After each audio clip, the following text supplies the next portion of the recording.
Early society in East Asia. Yao, Shun, and Yu, three Sage King heroes, laid the foundations of Chinese society.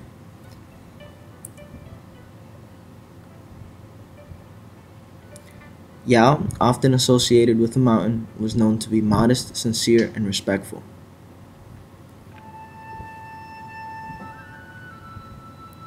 Shun succeeded Yao and created the four seasons of the year, as well as creating uniform weights, measures, and units of time.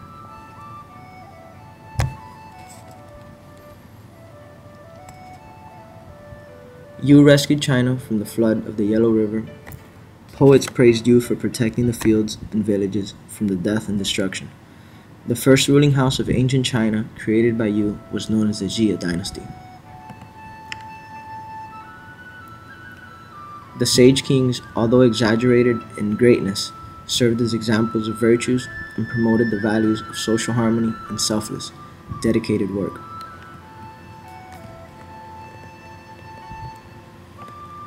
Human beings appeared in East Asia 400,000 years ago as hunters and gatherers.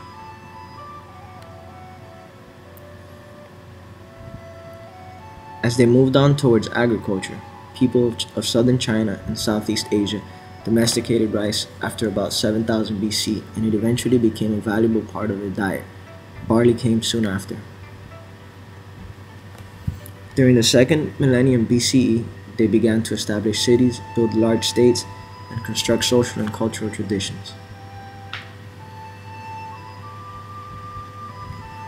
They created a distinctive form of writing that supported the development of sophisticated cultural traditions. The Yellow River is known to be boisterous and unpredictable. Loess, a very fine powder-like soil, was deposited on the plains of northern China. So much of it becomes suspended in the river that the water turns yellow and takes on the consistency of a soup. The Yellow River has altered its course so many times and caused so much destruction that it earned the nickname China's Sorrow. The Yan Shao society flourished from about 5000 to 3000 BCE in the middle region of the Yellow River Valley. They are known for the discovery of an entire Neolithic village at Banpo. The Jia, Shang, and Zhao dynasty brought a unified rule in the 3rd century BCE. These dynasties were hereditary that extended their control over large regions. By extending the control, the Jia dynasty established a precedent for hereditary monarchical rule. The dynasty encouraged the founding of cities and development of metallurgy because of the need of administrative centers and bronze weapons to maintain control.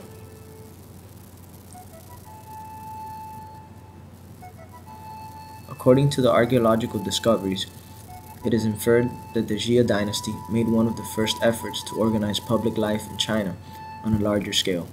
The Shang dynasty is said to have existed from 1766 to 1122 BCE, and technology helps explain the rise and success of the Shang dynasty. Shang ruling elites monopolized the production of bronze in the Yellow River Valley, and the Shang nobles used bronze to make fittings for their horse-drawn chariots.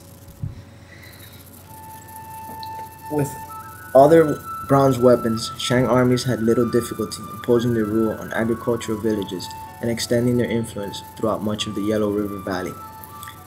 The Shang capital moved 6 times during the course of its dynasty. They were responsible for complex royal palaces, residential neighborhoods, and several workshops.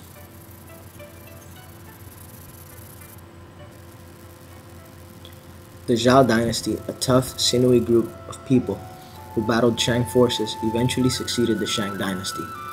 They allowed Shang heirs to continue governing small districts, but reserved for themselves the right to oversee affairs throughout the realm. The ruler served as a link between heaven and earth.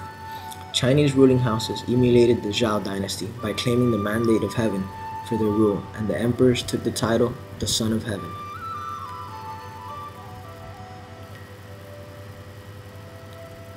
Zhao rulers sought to arrange marriages that would strengthen their ties to their political allies. In the early 8th century, the Zhao dynasty collapsed as a result of nomadic people invading China.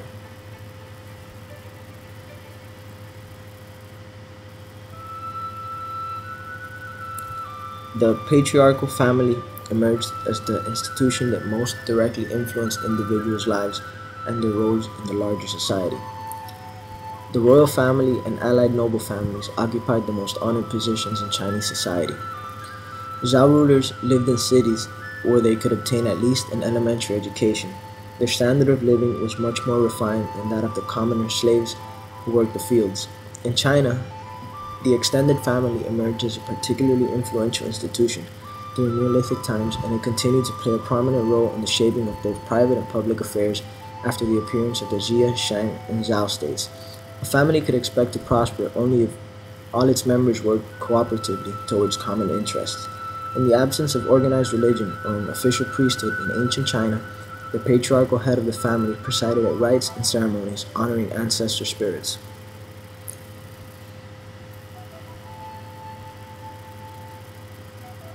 The impersonal heavenly power was known as the Tian.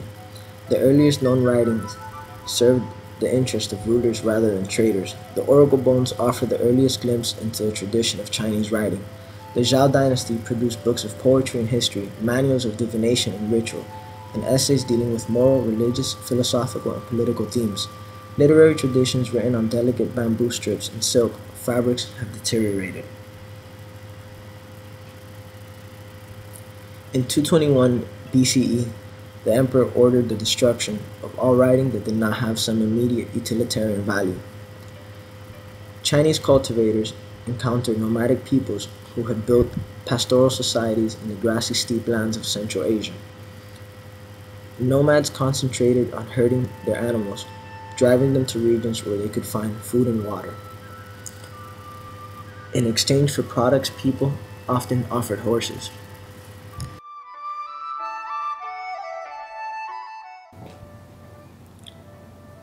Agricultural peoples in East Asia built complex societies that in broad outline were much like those to the west, particularly in the valleys of the Yellow River and the Yangtze River. Early Chinese cultivators organized powerful states, developed social distinctions, and established sophisticated cultural traditions.